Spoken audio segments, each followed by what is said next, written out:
ನಮಸ್ತೆ ವೀಕ್ಷಕರೇ.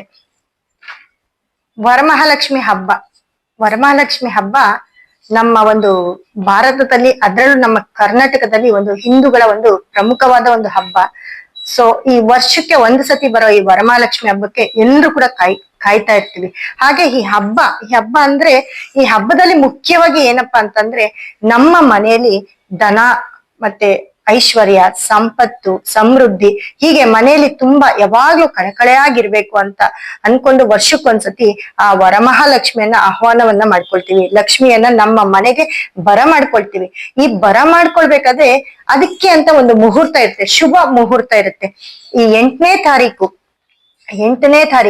ಅಥವಾ 15ನೇ ತಾರೀಕು ಅಥವಾ 22ನೇ ತಾರೀಕು, ಈ ಒಂದನೇ ತಾರೀಕು ಕೂಡ ಮುಖ್ಯ ಆಗಿದೆ. ಯಾಕಂದ್ರೆ ಉತ್ತರ ಕರ್ನಾಟಕ ಭಾಗದಲ್ಲಿ 1ನೇ ತಾರೀಕು ಕೂಡ ಹಬ್ಬವನ್ನ ಆಚರಿಸ್ತಾ ಇದ್ದಾರೆ.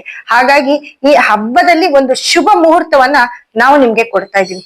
ಆ ಒಂದು ಶುಭ ಗಳಿಗೆಯಲ್ಲಿ ನೀವು ಆ ಲಕ್ಷ್ಮಿಯ ಒಂದು ಕಳಸವನ್ನ ಸ್ಥಾಪಿಸಿ ಪೂಜಾ ವಿಧಾನಗಳನ್ನ ಮಾಡ್ಕೊಳ್ಬಹುದು. ಹಾಗೆ ಲಕ್ಷ್ಮಿಯ ಒಂದು ಆಹ್ವಾನವನ್ನ ಕೂಡ ನೀವು ಮನೆಗೆ ಮಾಡ್ಕೊಳ್ಬಹುದು. ಅದರ ಜೊತೆ ನಮ್ಮ ಒಂದು ಕಿಟ್ ಅನ್ನ ಕೊಡ್ತಾ ಇದ್ವಿ. ಒಂದು ಗುರು, ಶುಕ್ರ ಮತ್ತೆ ಕುಬೇರನ ಒಂದು ಸಣ್ಣ ಒಂದು ಸ್ಟೋನ್ ಅನ್ನ ನಾವು ನಿಮ್ಗೆ ಒಂದು ಕಿಟ್, ವರಮಹಾಲಕ್ಷ್ಮಿ ಹಬ್ಬದ ಕಿಟ್ ರೂಪದಲ್ಲಿ ನಿಮ್ಗೆ ಕೊಡ್ತಾ ಇದೀವಿ. ಈ ಒಂದು ಕಿಟ್ ಅಲ್ಲಿ ಆ 3 ಗ್ರಹಗಳ ಒಂದು ಸ್ಟೋನ್ ಇರುತ್ತೆ. ಶುಕ್ರ ಅಂದ್ರೆ ಗೊತ್ತಲ್ಲ ನಿಮ್ಗೆ, ಶುಕ್ರ, ಕುಬೇರ, ಗುರು, ಈ 3 ಗ್ರಹದ ಸ್ಟೋನ್ ಅನ್ನ ನೀವು ದೇವ್ರ ಮುಂದೆ ಇಟ್ಟು ಪೂಜೆ ಮಾಡಿ ಆ ಒಂದು ಸ್ಟೋನ್ ಅನ್ನ ನೀವು ನಿಮ್ಮ ಒಂದು ಟ್ರೆಸರ್ ಬಾಕ್ಸ್ ಅಲ್ಲಿ ಇಟ್ಕೊಂಡ್ರೆ ಯಾವಾಗ್ಲೂ ನಿಮ್ ಮನೇಲಿ ಧನ, ಯಾವಾಗ್ಲೂ ನಿಮ್ ಮನೇಲಿ ಹಣ, ಸಂಪತ್ತು ವೃದ್ಧಿ ಆಗ್ತಾನೆ ಇರುತ್ತೆ.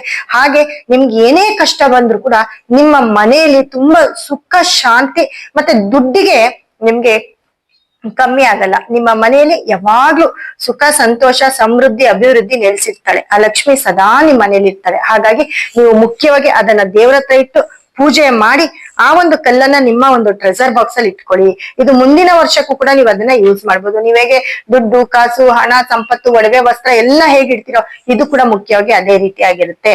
ಹಾಗಾಗಿ ಈ ರಾಜ್ಯಗಳು, ಹಲವಾರು ರಾಜ್ಯಗಳಿಂದ, ನಾನಾ ಕಡೆಯಿಂದ ನಮ್ಮ ಒಂದು ಸಂಸ್ಥೆಗೆ ಕರೆ ಮಾಡಿ ಈ ಕಿಟ್ ನ ತರಿಸ್ಕೊಳ್ತಾ ಇದ್ದಾರೆ. ಆನ್ಲೈನ್ ಮುಖಾಂತರ ಪರ್ಚೇಸ್ ಮಾಡ್ತಿದ್ದಾರೆ.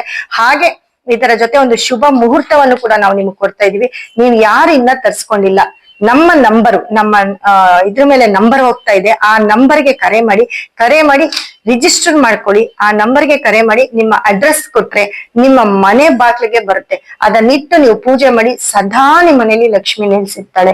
ಹಾಗಾಗಿ ನೋಡಿ, ಇವಾಗ ಈ ಹಬ್ಬದಲ್ಲಿ 12 ರಾಶಿ, ಮೇಷ ರಾಶಿಯಿಂದ ಮೀನ ರಾಶಿವರೆಗೆ ಯಾವ್ಯಾವ ರಾಶಿಗೆ ಯಾವ್ಯಾವ ಶುಭ, ಎಲ್ಲರಿಗೂ ಶುಭ ಫಲಗಳೇ ಇದೆ. ಹಾಗೆ ಯಾವ ರೀತಿ ನೀವು ಆಚರಣೆ ಮಾಡ್ಕೊಳ್ಬೇಕು, ಯಾವ ರೀತಿ ನೀವು ಲಕ್ಕನ್ನ ತಂದ್ಕೊಡ್ಬೇಕು ಅಂತ ಈ ಒಂದು ವಿಡಿಯೋದಲ್ಲಿ ಹೇಳ್ತೀನಿ.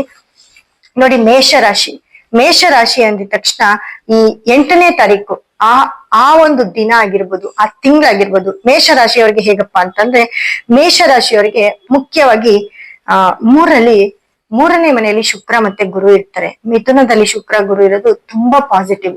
ಯಾಕಂದ್ರೆ ಎರಡನೇ ಮನೆಯ ಅಧಿಪತಿ ಶುಕ್ರ 3ನೇ ಮನೆಗೆ ಹೋಗಿರೋದು, ಅದರಲ್ಲೂ ಗುರು ಜೊತೆ. ಮತ್ತೆ ಇನ್ನೊಂದು ಮುಖ್ಯವಾದ ವಿಷಯ, ಈ ವರ್ಷನೇ ಗುರು ಶುಕ್ರ ಒಟ್ಟಿಗೆ ಇರೋದು. ಯಾಕಂದ್ರೆ ಈ ತರ ಗುರು ಶುಕ್ರ ಒಟ್ಟಿಗೆ ಇದ್ದು ಆ ಒಂದು ಮುಹೂರ್ತಗಳು, ಲಗ್ನಗಳು ಬರ್ಬೇಕಂದ್ರೆ ತುಂಬಾ ವರ್ಷ ಕಾಯ್ಬೇಕು. ಯಾಕಂದ್ರೆ ಬರೋ ವರ್ಷ ಅದೇ ಗ್ರಹಗಳು ಅಲ್ಲಲ್ಲಿ ಇರೋದಿಲ್ಲ, ಅದ್ರ ಮುಂದಿನ ವರ್ಷ ಕೂಡ ಅಲ್ಲಲ್ಲಿ ಇರೋದಿಲ್ಲ. ಯಾಕಂದ್ರೆ ಗುರುವಿನ ಬದಲಾವಣೆ, ಬೇರೆ ಗ್ರಹಗಳೆಲ್ಲ ಬದಲಾಗ್ತಾರೆ, ಆದ್ರೆ ಶನಿ, ಗುರು, ರಾಹು, ಕೇತು ಇವು ಬದಲಾಗ್ಬೇಕು ಅಂದ್ರೆ 1 ವರ್ಷ 2 ವರ್ಷ ಬೇಕು. ಸೊ ಈ 2 ವರ್ಷ ನೆಕ್ಸ್ಟ್ ನಾವು ಇದೇ ಮಿಥುನ ರಾಶಿಗೆ ಬರ್ಬೇಕಂದ್ರೆ ಇನ್ನೊಂದು 10 ವರ್ಷ ಹೋಗ್ಬೇಕು. ಸೊ ಈ ವರ್ಷ ಈ ವರಮಹಾಲಕ್ಷ್ಮಿ ಹಬ್ಬಕ್ಕೆ ಗುರು ಶುಕ್ರರ ಒಂದು ಸಂಗಮ ಇದೆಯಲ್ಲ, ಅದು ತುಂಬಾ ಯೋಗವನ್ನ ತಂದ್ಕೊಡುವಂತ ಒಂದು ಸಂಗಮ ಆಗಿರುತ್ತೆ. ನೋಡಿ, ಮೇಷರಾಶಿಯವರಿಗೆ ಗುರು ಶುಕ್ರ 2ನೇ ಮನೆ ಧನ ರಾಶಿಯಾಧಿಪತಿ ಶುಕ್ರ, ಧನಸ್ಥಾನದ ಶುಕ್ರ 3ನೇ ಮನೆಯಲ್ಲಿ ಗುರು ಜೊತೆ ಇರೋದು ಒಂದು ತುಂಬಾ ವೈಬ್ರೇಷನ್ ಅಂತ ಹೇಳ್ಬೋದು, ತುಂಬಾ ಯೋಗ ಅಂತ ಹೇಳ್ಬೋದು. ಈ ಒಂದು ಗುರು ಶುಕ್ರ ಒಟ್ಟಿಗೆ ಇರೋ ಒಂದು ಟೈಮ್ ಅಲ್ಲಿ ನೀವು ಹಬ್ಬ ಮಾಡ್ತೀರಾ ಅಂದ್ರೆ ಎಷ್ಟು ನಾವು ಪುಣ್ಯ ಮಾಡಿದೀವೋ ನಮಗ್ ಗೊತ್ತಿಲ್ಲ. ಸೊ ಗುರು ಶುಕ್ರರ ಒಂದು ಸಂಗಮ. ಹಾಗೆ 4ನೇ ಮನೆಯಲ್ಲಿ ಸೂರ್ಯ, ಬುಧ, ನಮ್ಮ ಒಂದು ಗವರ್ಮೆಂಟ್ ಜಾಬ್ ಏನಿರುತ್ತೆ ಇಲ್ವಾ, ನಾವು ಕೆಲ್ಸಕ್ಕಾಗಿ ಏನೇನ್ ಓಡಾಡ್ತಿರ್ತೀರಾ ಮೇಷರಾಶಿಯವರು, ನಿಮ್ಗೆ ಏನೇನ್ ಕೆಲ್ಸ ಬೇಕು ಎಲ್ಲ ಕೂಡ ನೆರವೇರುತ್ತೆ ಅಂತ ಅನ್ಕೊಳ್ಳಿ. ನೀವು ಜಾಕ್ ಪಟ್ಟು, ಲಕ್ಕಿ ಎಲ್ಲ ನಿಮ್ದೇನೆ. ಯಾಕಂದ್ರೆ ನಾವು ಏನೇ ಒಂದು ಭಕ್ತಿಯಿಂದ ಪೂಜೆ ಮಾಡಿದಾಗ ಈ ಒಂದು ಟೈಮ್ ನಮ್ಗೆ ಯೋಗವನ್ನ ಕೊಡ್ಬೇಕು. ಅದ್ರಲ್ಲಿ ನಮ್ಮ ಮುಹೂರ್ತ ಕೂಡ ಮುಖ್ಯ ಆಗಿರುತ್ತೆ. ಹಾಗೆ 5ರಲ್ಲಿ ಕೇತು ಇರ್ತಾರೆ, 6ರಲ್ಲಿ ಕುಜ, 6ರಲ್ಲಿ ಕುಜ, 11ರಲ್ಲಿ ರಾಹು, 12ರಲ್ಲಿ ಶನಿ. ಶನಿ 12ರಲ್ಲಿ ಇರೋದು ಮುಖ್ಯ ಅಲ್ಲ, ಶನಿ ದೃಷ್ಟಿ ನೇರ 7 ಸಪ್ತಮದ ಒಂದು ಕುಜನ ಮೇಲೆ ಬೀಳ್ತಿದೆ, ಕನ್ಯಾ ರಾಶಿ ಮೇಲೆ ಬೀಳ್ತಿದೆ. ಹಾಗಾಗಿ ನೀವು ಈ ಒಂದು ಗಳಿಗೆಯಲ್ಲಿ ಮೇಷರಾಶಿಯವರು ನೋಡಿ ತುಂಬಾ ಭಕ್ತಿಯಿಂದ ಪೂಜೆ ಮಾಡಿ, ಅದ್ರಲ್ಲೂ ಗುರು, ಶುಕ್ರ ಮತ್ತೆ ಕುಬೇರನ ಒಂದು ಸ್ಟೋನ್ ಅನ್ನ ಇಟ್ಟು ಪೂಜೆ ಮಾಡಿ, ಆ ಪೂಜೆ ಮಾಡಿ ಅದನ್ನ ಎತ್ತಿಡಿ. ಅದ್ರ ಒಂದು ಲಕ್ಕು ನಿಮ್ಗೆ ಗೊತ್ತಿಲ್ಲ. ಮತ್ತೆ ಮೇಷರಾಶಿಯವರು ಮುಖ್ಯವಾಗಿ ನೀವು ಕೆಂಪು ವಸ್ತ್ರವನ್ನ ಧರಿಸಿ ಪೂಜೆ ಮಾಡಿ. ಮನೆಯಲ್ಲಿ ಎಲ್ಲಾ ರಾಶಿಯವರು ಇರ್ತಾರೆ, ಅದಕ್ಕಾಗಿ ನಾನು 12 ರಾಶಿಯವರು ಕೂಡ ಹೇಳ್ತಾ ಹೋಗ್ತೇನೆ, ಕೆಂಪು ವಸ್ತ್ರವನ್ನ ಧರಿಸಿ ಪೂಜೆ ಮಾಡಿದ್ರೆ ಸಿಕ್ಕಾಪಟ್ಟೆ ವೈಬ್ರೇಷನ್, ಸಿಕ್ಕಾಪಟ್ಟೆ ಲಕ್ಕನ್ನ ನೋಡ್ತೀರಾ. ಭಕ್ತಿಯಿಂದ ಪೂಜೆ ಮಾಡಿ. ಹಾಗೆ ಮುಖ್ಯವಾಗಿ ನಿಮ್ಗೆ ನಿಮ್ಮ ಮನೆಯಲ್ಲಿ ಧನಾಗಮ ಆಗತ್ತೆ. ಹಾಗೆ ಕೆಲ್ಸ, ಯಾರಿಗೆಲ್ಲ ಕೆಲ್ಸ ಬೇಕು, ಕೆಲ್ಸದಲ್ಲಿ ಇರೋರಿಗೆ ಪ್ರಮೋಷನ್ ಬೇಕು, ಗೌರ್ಮೆಂಟ್ ಜಾಬ್ ಯಾರೆಲ್ಲ ತಯಾರಿ ಮಾಡ್ಕೊಂಡಿದ್ರ ಇವ್ರಿಗೆಲ್ಲರಿಗೂ ಕೂಡ ಒಳ್ಳೆ ರಿಸಲ್ಟ್ ಬರುತ್ತೆ ಈ ವರ್ಷ. ವರಮಹಾಲಕ್ಷ್ಮಿ ಆದ್ಮೇಲೆ ನೋಡಿ ನಿಮ್ಮ ಲಕ್ಕೆ ಚೇಂಜ್ ಆಗುತ್ತೆ. ಹಾಗಾಗಿ ಮೇಷರಾಶಿಯವರು ತಪ್ಪದೀರ ಕೆಂಪು ವಸ್ತ್ರವನ್ನ ಬಳಸಿ ತುಂಬಾ ಶುಭ ಅಂತ ಹೇಳ್ತೀನಿ. ಹಾಗೆ ತುಂಬಾ ಕಡಲೆ ಬೀಜ, ಕಡಲೆಕಾಯಿ, ಈ ಒಂದು ನೈವೇದ್ಯಕ್ಕೆ ಇದನ್ನ ಮೇಷರಾಶಿಯವರು ಕಂಪಲ್ಸರಿ ಇದನ್ನ ಇಡಿ. ಯಾಕಂದ್ರೆ ಇದು ಕುಜನಿಗೆ ಸಂಬಂಧಪಟ್ಟ ಒಂದು ನೈವೇದ್ಯ ಆಗಿರುತ್ತೆ. ಇದನ್ನ ಇಟ್ಟು ದೇವಿಗೆ ಪೂಜೆ ಮಾಡಿದ್ರೆ ನೀವು ಏನೇನೆಲ್ಲ ಇಡಿ, ಅದರ ಜೊತೆ 1-2 ಕಡಲೆಕಾಯಿಯೋ ಕಡಲೆ ಬೀಜನ ಬೇಯಿಸಿಡಿ, ತುಂಬಾ ಅದೃಷ್ಟ ಬರುತ್ತೆ ನಿಮ್ಗೆ. ಯಾಕಂದ್ರೆ ನಿಮ್ಮ ಒಂದು ರಾಶಿಗೆ ಏನ್ ಬೇಕು ಅನ್ನೋದನ್ನ ಹೇಳ್ತಾ ಇದ್ದೀನಿ. ಅದನ್ನಿಟ್ಟು ನೀವು ಪೂಜೆ ಮಾಡಿ ನೋಡಿ, ತುಂಬಾ ಚೆನ್ನಾಗಿರ್ತೀರಿ. ಹಾಗೆ ಮುಂದಿನ ವಿಡಿಯೋದಲ್ಲಿ ಮುಂದಿನ ರಾಶಿಯವರಿಗೆ ಸಾಕಷ್ಟು ಮಾಹಿತಿಯನ್ನ ಹೇಳ್ತಾ ಹೋಗ್ತೇನೆ. ಧನ್ಯವಾದ ವೀಕ್ಷಕರೇ.